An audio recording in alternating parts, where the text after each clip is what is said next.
Hello. On behalf of all of the men and women of Hamilton Police Service, welcome to our 175th anniversary celebration. Celebrating our past and promoting our future. Please join us now in a journey towards success, a journey towards 175 years of policing in this community. No one starts out to make history. History is usually made up of ordinary people setting about their daily lives doing the things they do. Years later, someone comes to realize that history was made way back when. So it was on March 4th, 1833. The brand new town of Hamilton was governed by a board of police. The Act of Incorporation allowed town officials to hire a bailiff or bailiffs as an officer of the corporation along with clerks and whatnot. And not knowing they were making history, the board hired the town's first full-time law enforcement official. John Rickman, well known in the town, was hired as High Bailiff. The Hamilton Police Service has grown significantly since then. 4 Great Western Railway detectives were absorbed in the mid-1800s. Then the Hamilton Beach Police. In 1963, the Parks Police came in when their chief retired. The regional municipality of Hamilton-Wentworth came into existence on January 1st, 1974. The police departments of Hamilton, Stony Creek, Dundas, Ancaster, and Saltfleet Township merged into the Hamilton-Wentworth Regional Police Force, later named Service. The rural districts of Glanbrook and Flamborough and the small town of Waterdown came in over the next 2 years. In 1987, the Harbor Police was taken in. On January 1st, 2000, the amalgamated city of Hamilton was born, and the region vanished after only 26 years. The Hamilton Police Service was created with a new modern badge as the visible sign of the change. Today, Hamilton Police is a service of 787 sworn members, 272 civilians, and 65 auxiliary officers, making it the 11th largest in Canada. Officers patrol 1,113 square kilometers of diverse territory surrounding the west end of Lake Ontario, with a population of nearly 530,000. The service incorporates 3 patrol divisions, which includes detectives. Investigative services encompasses the major investigative functions, all backed up with the corporate service and support services divisions. Hamilton Police maintain a full-time emergency response unit with an explosives disposal unit shared with Niagara Regional Police. Hamilton Police have sent 3 officers on United Nations missions, 2 in Bosnia-Herzegovina and 1 to Guatemala.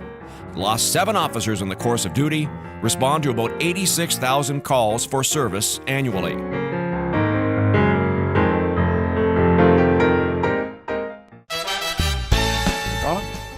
Great to see you again, man. We've got a lot of memories over the last 50 years. Can't believe the change in the building. Well, we were just talking about when we used to go on parade before we went out on the street, and you had to show your handcuffs and your badge, nightstick, yeah, your badge, yeah. and your notebook and inspection. I understand they don't do that now. Oh, they sit at a desk, I think, and everything's computerized, and I think they load up all the information and they're off and running. Right. We had to copy down all the stolen car lists and boy. Yeah. But this station here, do you remember the big boss? Yep. Edmonton. Fred Edmonton. Fred Edmonton. 380 pounds. I'll never forget him, because when I first walked the beat here at Kenilworth Avenue, he said, "Son, come on in, I want to talk to you about telling tales out of school here." But he said, "Look, when you're going by the liquor store, would you mind picking up a little bit of the good stuff?" I said, "Sure, I guess you're the boss." I did. Do I look surprised? No way. In reason, I was going to be a career police officer, but the reality was, young family, and our salary was less than $100 a week. Yeah. After all the deductions. Yeah. So the pay wasn't very, very good back then with a young family, and I was working a part-time job driving a produce truck and doing things like that. So I had to supplement my income with other things. Yeah. Would I change the 9 years I had in the department? Absolutely not. No. Len Lawrence was the chief when I came on board, and he was very, very fair. Yeah. I recall the day I resigned, Colin, I went to see him, and I said, "I'm leaving, I'm going to go into the donut business." I borrowed the money from the credit union.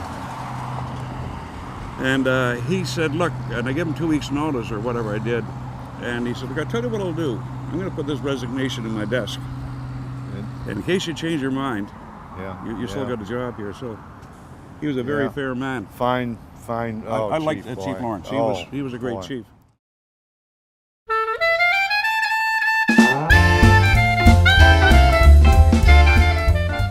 Rocco Perry was one of the most prominent mafiosi bosses in Canadian history. He ruled southern Ontario from his Hamilton base from the 1920s to the 40s. He smuggled liquor to the United States during Prohibition and was into gambling, extortion, and prostitution.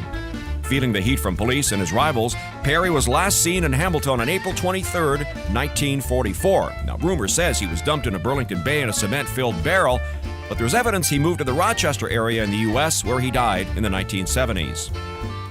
The mob connection led Hamilton to create the first Canadian Joint Forces Unit. Officers from several agencies, including the RCMP, formed a unit aimed squarely at the mob.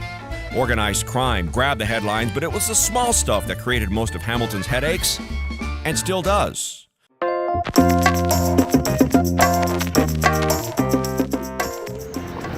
This particular occasion marks a milestone in the history of Hamilton Wentworth. Today, we are proud to present what was once a dream and now really is that reality. The nerve center of security and protection for all of the citizens of Hamilton Wentworth. The plague of crack cocaine has spawned new levels of crime and violence, abetted by the rise of the gangster culture. To combat this, the old closed unit concept took a unique turn with Hamilton Heat, or High Enforcement Action Teams. These units, one in each patrol division, focus on division-level special projects including crack houses. The concept has been adopted by numerous agencies. However, criminals work across boundaries. As a result, the BEAR, Break, Enter, Auto Theft, and Robbery Squad came into existence with citywide responsibility for their mandated crimes. This allows them to know the players and target them intensely. It's not unusual for BEAR officers to identify and arrest a suspect within hours of an offense, cutting short crack-fueled robbery sprees and breaking up B&E gangs. Now, these units don't work in isolation. In the 1980s, the then Hamilton Wentworth Regional Police Service underwent an epiphany. Hamilton, like most forces, has become a motorized service and was becoming isolated from the people. Reaction-based policing was the norm.